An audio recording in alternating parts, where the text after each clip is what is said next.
Paul's dead. Wednesday morning, 5 o'clock, as the day begins. Let's have a moment of silence.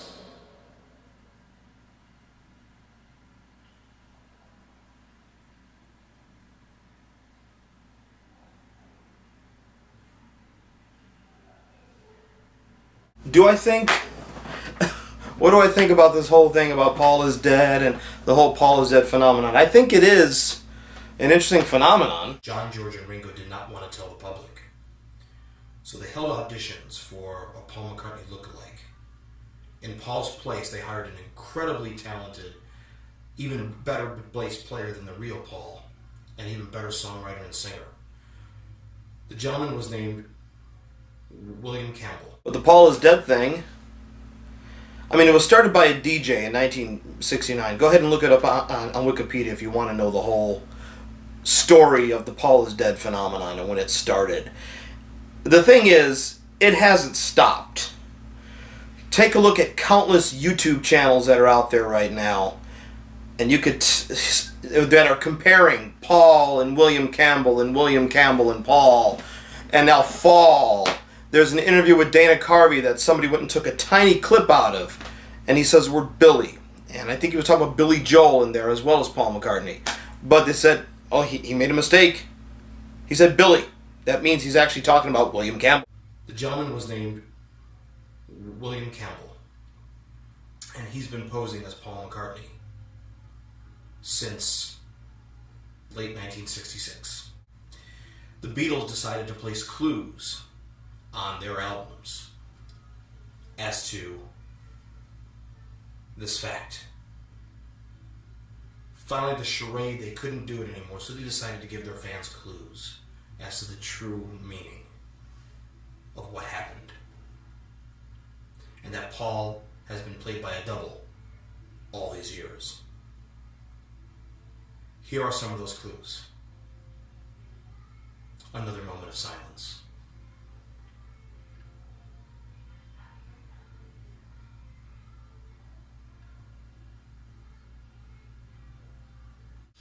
The first clues appeared on their 1969 album, Abbey Road.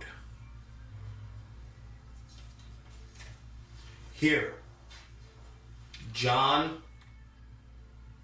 Ringo, George, and William Campbell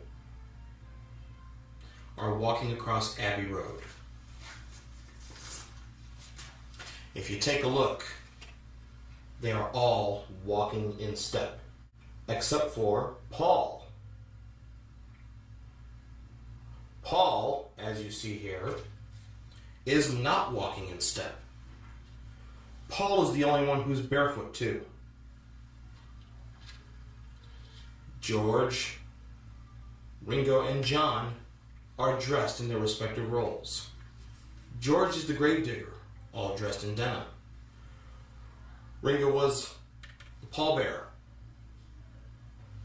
John was the minister dressed in white. There's a license plate in the back here. It says 28 if. That means Paul would have been 28 had he lived. When I was at the Fest for Beatle fans in '95, there was a gentleman, I forgot his name, who did a book on the whole Paul is dead phenomenon and the clues, and he headed a panel discussion on the whole thing, and I sat in on it. And his theory behind the whole thing was he thinks it was a deliberate hoax created by the Beatles to sell more album records. Highly plausible. Unlikely, though. I do not think the Beatles knew what the heck they were doing, because if you take a look at the outtakes of the Abbey Road cover, Paul's wearing sandals in other shots. And in some of the other outtakes, they're all out of step. Now, Paul is holding a cigarette in his right hand as opposed to his left hand, but maybe he switched hands at one point. I'm right-handed, but sometimes I'll put things in my left hand. We go back. The Beatles actually started placing clues as early as Sgt. Pepper. Take a look at the hand over Paul's head. That's an omen for death. And Paul's head is slightly tilted, as if he's dying. There's a car on the cover, a toy car, as you can see right there, that gives clues to the fact that he was killed in a car accident. And by the way, that barefoot stuff on the Abbey Road cover, that's how they bury Italians in Italy when they die. Barefoot. Take a look at the back cover. Paul's not even facing the camera. That's because the plastic surgery done on William Campbell was not complete. But here, George's thumb gives you the clue of when Paul died. Wednesday morning at 5 o'clock as the day begins. But that's not the only clue.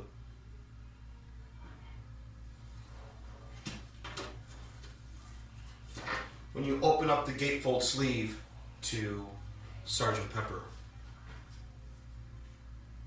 Paul is wearing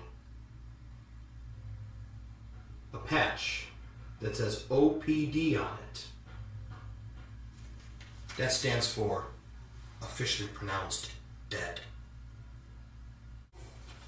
What does the sign say? It says, I was. And now we're gonna play some records backwards. Oh goody, what fun!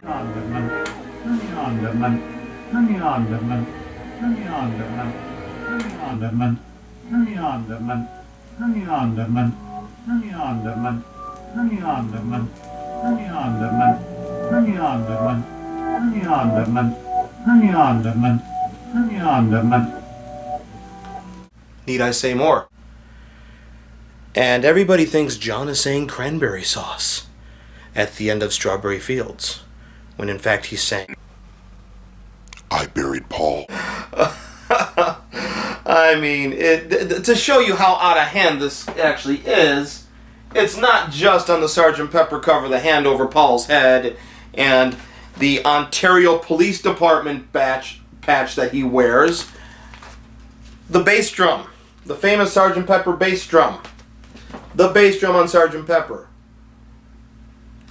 The person who designed it was a fairground artist by the name of Joe F. Grave. Get it? And let's try and write the words number 9 backwards. And tell me what that comes up with. Tell me what you come up with when you write number 9 backwards. It does not spell turn me on dead man. In fact, if you actually say number 9 backwards phonetically, you get neon ermine.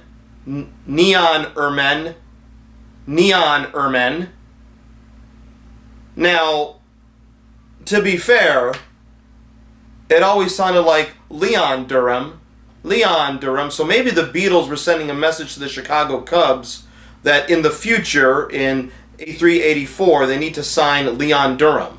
Maybe that's what they meant. But,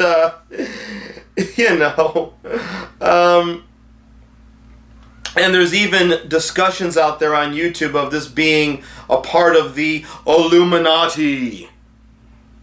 Uh-oh, the Illuminati. The Demon Pazuzu. So I don't buy that theory one bit. I mean, it's a fun joke. It really is a fun joke, and it's fun hearing all these clues, and I know there's new and discovered clues. Take a look at Free as a Bird. I suppose there's some clues in there. I'm basically tired of the clues, but at this point, I'm laughing at them whenever they come out. And if this is your entertainment, if you get joy out of finding clues that Paul's dead, by all means, I'm not here to trash your enjoyment. You go ahead and enjoy away. But the bottom line is, it's a hoax, and Paul is not dead. In the meantime, I know Paul is alive, and I'm going to keep on digging on his bass, digging on his new music, and digging on whatever else comes my way from Paul. Thank you for watching this. And thank you to my new subscribers. I put this one together out of a suggestion from Donald Rocks. So the next Beatles controversy thing will be the Jeff Emmerich book, which I'm dying to tell my take on that. In the meantime, watch out for that hand over Paul McCartney's head on the Sgt. Pepper cover.